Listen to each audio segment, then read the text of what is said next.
The Giver by Lois Lowry, Chapter 2. Jonas watched as his father poured a fresh cup of coffee.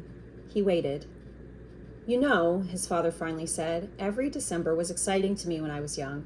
And it has been for you and Lily, too, I'm sure. Each December brings such changes." Jonas nodded. He could remember the Decembers back to when he had become, well, probably a 4. The earlier ones were lost to him, but he observed them each year, and he remembered Lily's earliest Decembers. He remembered when his family received Lily, the day she was named, the day that she had become a 1. The ceremony for the ones was always noisy and fun. Each December, all the new children born in the previous year turned 1, one at a time. There were always 50 in each year's group. If none had been released, they had been brought to the stage by the nurturers who had cared for them since birth. Some were already walking, wobbly on their unsteady legs. Others were no more than a few days old, wrapped in blankets, held by their nurturers. "I enjoy the naming," Jonas said. His mother agreed, smiling. "The year we got Lily, we knew, of course, that we'd receive our female, because we'd made our application and been approved. But I'd been wondering what her name would be." "I could have sneaked a look at the list prior to the ceremony," Father confided. "This committee always makes the list in advance, and it's right there in the office at the nurturing center. As a matter of fact," he went on, "I feel a little guilty about this, but I did go in this afternoon and look to see if this year's naming list had been made yet. It was right there in the office, and I looked up number 36. That's the little guy I've been concerned about, because it occurred to me that it might enhance his nurturing if I could call him by a name. Just privately, of course, when no one else was around." "Did you find it?" Jonas asked. He was fascinated. It didn't seem a terribly important rule, but the fact that his father had broken a rule at all awed him. He glanced at his mother, the one responsible for adherence to the rules, and was relieved that she was smiling. His father nodded. "His name, if he makes it to the naming without being released, of course, is to be Gabriel. So I whisper that to him when I feed him every 4 hours, and during exercise and playtime, if no one can hear me. I call him Gabe, actually," he said and grinned. Gabe. Jonas tried it out. A good name, he decided. Though Jonas had only become a 5 the year that they acquired Lily and learned her name, he remembered the excitement, the conversations at home, wondering about her, how she would look, who she would be, how she would fit into their established family unit. He remembered climbing the steps to the stage with his parents, his father by his side that year instead of with the nurturers, since it was the year that he would be given a new child of his own. He remembered his mother taking the new child, his sister, into her arms while the document was read to the assembled family units. "New child 23, the namer had read, Lily." He remembered his father's look of delight and that his father had whispered, "She's one of my favorites. I was hoping for her to be the one." The crowd had clapped and Jonas had grinned. He liked his sister's name. Lily, barely awake, had waved her small fist. Then they had stepped down to make room for the next family unit. "When I was an 11, his father said now, "as you are, Jonas, I was very impatient, waiting for the ceremony of 12. It's a long 2 days. I remember that I enjoyed the ones, as I always do, but that I didn't pay much attention to the other ceremonies except for my sister's. She became a 9 that year and got her bicycle. I'd been teaching her to ride mine, even though technically I wasn't supposed to." Jonas laughed. It was one of the few rules that was not taken very seriously and was almost always broken. The children all received their bicycles at 9. They were not allowed to ride bicycles before then, but almost always the older brothers and sisters had secretly taught the younger ones. Jonas had been thinking already about teaching Lily.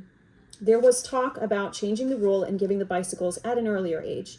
A committee was studying the idea. When something went to a committee for study, the people always joked about it. They said that the committee members would become elders by the time the rule change was made.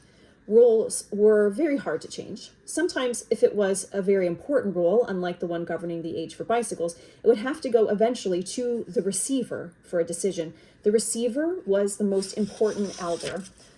Jonas had never even seen him, that he knew of. Someone in a position of such importance lived and worked alone, but the committee would never bother the receiver with a question about bicycles. They would simply fret and argue about it themselves for years until the citizens forgot that it had ever gone to them for study. His father continued, So I watched and cheered when my sister, Katya, became a 9 and removed her hair ribbons and got her bicycle, Father went on. Then I didn't pay much attention to the 10s and 11s, and finally, at the end of the second day, which seemed to go on forever, it was my turn. It was the ceremony of 12. Jonas shivered.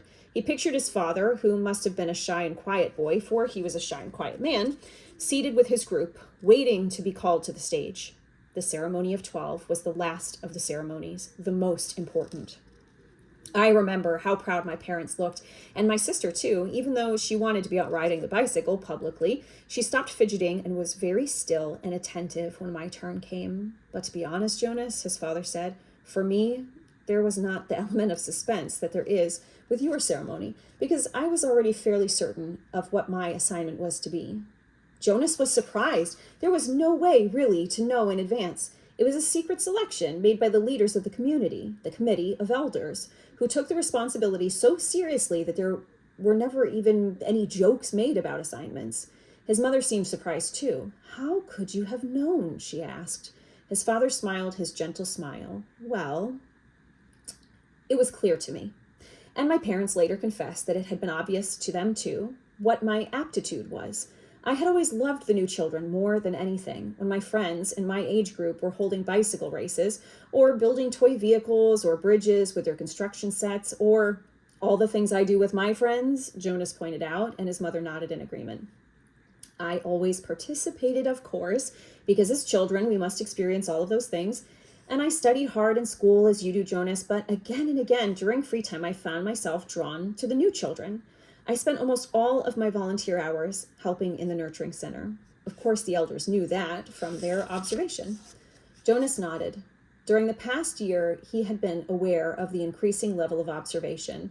In school, at recreation time, and during volunteer hours, he had noticed the elders watching him and the other 11s. He had seen them taking notes. He knew, too, that the elders were meeting for long hours with all of the instructors that he and the other 11s had had during their years of school. So I expected it, and I was pleased, but not at all surprised when my assignment was announced as nurturer, Father explained.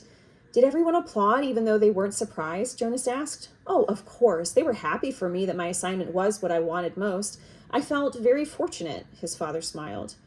Were any of the 11s disappointed your year? Jonas asked. Unlike his father, he had no idea what his assignment would be, but he knew that some would disappoint him. Though he respected his father's work, nurturer would not be his wish, and he didn't envy laborers at all, his father thought. No, I don't think so. Of course, the elders are so careful in their observations and selections. I think it's probably the most important job in our community, his mother commented. Your friend Yoshiko was surprised by her selection as doctor, Father said, but she was thrilled. And let's see, there was Andre. I remember that when we were boys, he never wanted to do physical things. He spent all of the recreation time he could with his construction set, and his volunteer hours were always on building sites. The elders knew that, of course. Andre was given the assignment of engineer, and he was delighted. Andre later designed the bridge that crosses the river to the west of town, Jonas's mother said. It wasn't there when we were children. There are very rarely disappointments, Jonas. I don't think you need to worry about that, his father reassured him. And if there are, you know there's an appeal process. But they all laughed at that. An appeal went to a committee for study. I worry a little about Asher's assignment, Jonas confessed. Asher's such fun, but he doesn't really have any serious interests. He makes a game out of everything. His father chuckled. You know, he said, I remember when Asher was a new child at the nurturing center before he was named. He never cried. He giggled and laughed at everything. All of us on the staff enjoyed nurturing Asher. The elders know Asher, his mother said. They'll find exactly the right assignment for him. I don't think you need to worry about him. But Jonas, let me warn you about something that may not have occurred to you. I know I didn't think about it until after my ceremony of 12. What's that? Well, it's the last of the ceremonies, as you know. After 12, age isn't important. Most of us even lose track of how old we are as time passes, though the information is in the Hall of Open Records, and we could go and look it up if we wanted to. What's important is the preparation for adult life and the training you'll receive in your assignment. I know that, Jonas said. Everyone knows that. But it means, his mother went on, that you'll move into a new group, and each of your friends will. You'll no longer be spending your time with your group of 11s. After the ceremony of 12, you'll be with your assignment group, with those in training. No more volunteer hours, no more recreation hours, so your friends will no longer be as close. Jonas shook his head. Asher and I will always be friends, he said firmly, and there will still be school. That's true, his father agreed, but what your mother said is true as well. There will be changes. Good changes, though, his mother pointed out. After my ceremony of 12, I missed my childhood recreation, but when I entered my training for law and justice, I found myself with people who shared my interests. I made friends on a new level, friends of all ages. Did you still play at all after 12? Jonas asked. Occasionally, his mother replied, but it didn't seem as important to me. I did, his father said, laughing. I still do. Every day at the nurturing center, I play bounce on the knee and peekaboo and hug the teddy. He reached over and stroked Jonas's neatly trimmed hair. Fun doesn't end when you become 12. Lily appeared wearing her nightclothes in the doorway. She gave an impatient sigh.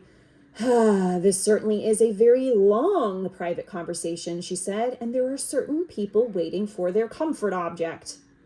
Lily, her mother said fondly, you're very close to being an 8. And when you're an 8, your comfort object will be taken away. It will be recycled to the younger children. You should be starting to go off to sleep without it. But her father had already gone to the shelf and taken down the stuffed elephant, which was kept there. Many of the comfort objects, like Lily's, were soft, stuffed, imaginary creatures. Jonas's had been called a bear.